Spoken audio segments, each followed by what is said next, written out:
So for now, we are going to be tackling about masculine capital.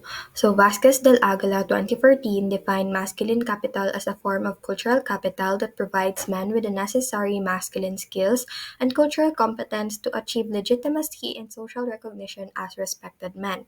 So this includes the acquisition of certain masculine manners, body posture, sexual expertise, ability in sports, control, and display of emotions. This means masculine capital consists of iterated performances. Masculine capital means certain actions must be done correctly should one wish to establish real man status. So masculine capital is quite synonymous to the standards society set for men to meet in order for them to be considered as tunay na lalaki. So, under the masculine capital theme, we have two sub-themes, namely composure under pressure and circumcised but still uncircumcised. So, first, let's tackle composure under pressure. So, one expectation shown in tweets is men still being composed despite facing unwanted situations wherein composure is highly noted. So, composure outside the context of romance is also considered. So, the tweet below gives an opinion on how a real man should handle even a disturbing situation such as trigger warning, sexual harassment. So, paano madami ng basya post na hindi naman kasi ganyan ang reaksyon ng tunay na lalaki pag nahipuan? To which one replied, correct, kung tunay na lalaki yan, hindi yan mag-ieskandalo. So in these tweets, we can see how some Filipinos perceive real men as someone who remains composed um despite facing sexual harassment. So makikita natin dito na kahit nasa isang pangit na sitwasyon na ang isang tao kapag gusto niyang maging tunay na lalaki o kung kilala siya bilang tunay na lalaki, dapat kalmado pa rin siya at hindi siya pwedeng mag-react ng violente tungkol dito. So, pangalawa, we have the circumcised but still uncircumcised. So, circumcision or tule is part of the checklist to becoming a Filipino man in the Philippines. So, in some places in the Philippines, it is still a public performance. In the sense that people will easily know if you have just been circumcised, especially that there's also in the Philippines, we also have some libreng tule o plan during the summertime.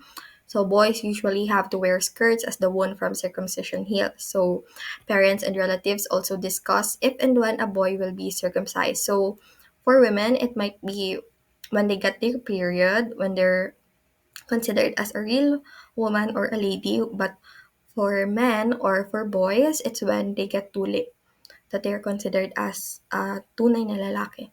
So some of the tweets referring to this are tulian na bukas madadagdagan na naman ang mga tunay na lalaki. So second tweet, inaasar si Ibong na di pa siya tunay na lalaki kasi di pa siya tuli.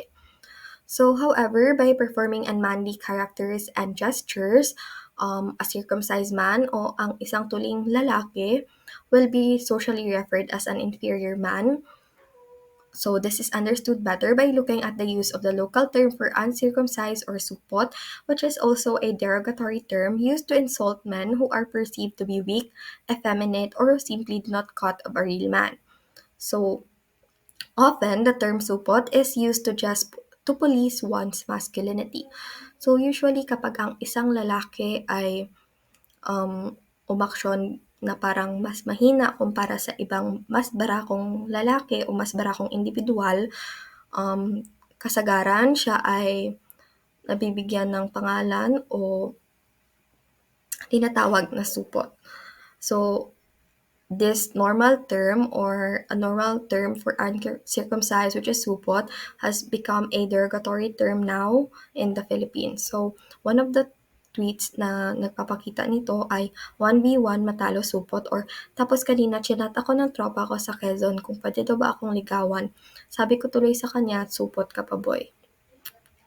So, for the next theme, we will be going to tackle online resistance to hegemonic masculinity. So, hegemonic masculinity morphs continuously, sometimes faster in one context and slower in one another. So, often this evolution is fueled by resistance.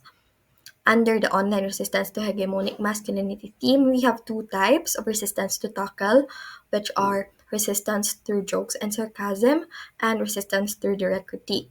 So for the first type of resistance, we have resistance through jokes and sarcasm. So Filipinos are known to be full of jokes and sarcasm. So oftentimes, we resist by letting it out through jokes and sarcasm. So real men are believed by many to have abs and not be afraid of cockroaches.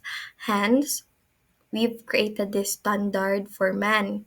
So other people who do not possess abs or are afraid of cockroaches, um, they are prone to being called as not real men. So, hence, there are other people who use tweets to resist these standards set by others through jokes and sarcasm. So, one example from the extracted tweets are, remember, ang tunay na lalaki walang abs. In fact, this resistance has also become a coping strategy, which is now known as cool pose or tough guy performance actuated by black men to cope with not having the means to fulfill traditional gender roles, which was observed by Majors and Bilson in 1993.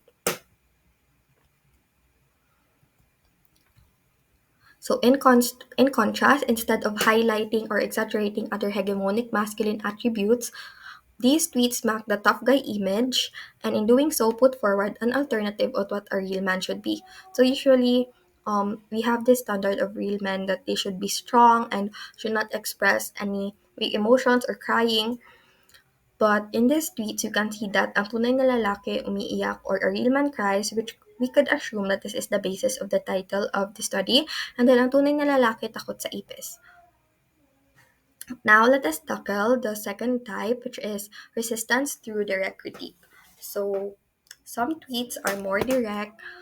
In their critique of hegemonic masculinity, they directly question the real man concept and advocate for masculinity, which does not depend on the number of women one has had sex with and respects all genders. So these tweets, which are under resistance through direct critique, police those who hold onto orthodox masculinity or perpetuate hegemonic masculinity or its obsolete forms. So one of its example are padami ng nadadali, yan na ba ang sukatan ng tunay na lalaki? Ang tunay na lalaki may respeto sa babae pero mas better kung ang tunay na lalaki may respeto sa lahat ng antas ng kasarian at sexualidad. So through these tweets, makikita natin na mas nagiging matapang na ang mga tao ngayon para i-call out ang mga hegemonic masculinity or ang mga standards na meron tayo ngayon, which kinds of limits to what and who a real man could be. So, next tweet ay, Hoy, anong katangahan to? Walang research sa identity, magka-headline lang. Edukado na ang maraming institusyon tungkol sa Soji, tapos kayo tunay na lalaki pa rin ang hanash. Walang time magsaliksik. Nakakaputang ina, di ba? So, as stated in the tweet, it is really quite true that many institutions, especially educational institutions like universities and colleges, have discussed about SOGI or the sexual orientation, gender identity, and gender expression, which we will also be tackling on our module. So, through this tweet or through this lesson, we can learn that a real man is not all about his character or his outside appearance, but rather it depends on his or her soji, on their soji. So let us learn Bañez' final notes. So the study has two sets of findings. The first set consists of contributions to masculinity studies. So the second set is the practical implication to online advocacy. These studies show the diversity of real man constructions in Filipino tweets. So three related themes emerge, which are romance and masculinity, masculine capital, resistance to hegemonic masculinity, and in romance and masculinity, several tweets demand respect for women. However, these tweets are heteronormal in content and may be coming from a patriarchal perspective where men protect and infantilize women due to men's perceived ownership of women. In resistance to hegemonic masculinity, we see hope. These are tweets that advocate for gender equality and correct those who perpetuate current hegemonic masculinity. Whether this resistance will be translated to significant social transformations remains to be seen. We can see from the tweets that, as in the global discourse, Filipino tweets have diverse definitions of real man, reinforcing, opposing, and competing with hegemonic masculinity. So that's all for Banya's final notes. So to sum it up, um, Bañez was able to find out or to summarize that every individual has their own standards and perceptions of what a real man should be, which could also be synonymous to how we can view what a real woman is. So I hope we could get to learn more about this through our module 4, which is about Soji, and that through this we are able to resist the orthodox beliefs on hegemonic masculinity. So that's all for Banya's study on Arielman Cries. So if you want to learn more about it, or if you want to delve deeper and read more of his study, you can check out these references I've put up here. So that's all for my report, and I hope you learned something and understood it clearly. So thank you very much for listening.